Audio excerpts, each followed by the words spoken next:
ইতার অবস্থা শোনাইতে উনি দিতে মারছি দি এই মূলত চুরি সুটকি ইয়া করি পরিবারে তো সাত গিয়ে হতা হইতে কারণ উনি তো মোটামুটি প্রিয় আর চট্টগ্রাম এবং ডাহার মানুষের তো উনি লেভেল আসছে দেখি যে চোরনি লই পরিবার তো মোটামুটি এখানে ইয়া করি আর কি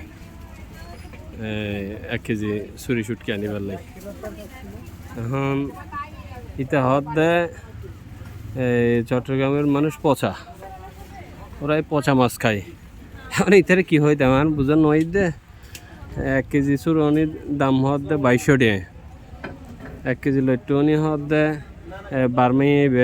1200 টাকা তো এই লট্টনি ইনতে হয় দে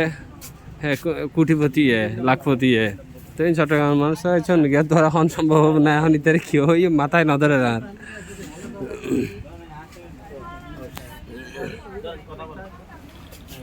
মাথায় না ধরে ইতারে কি হয়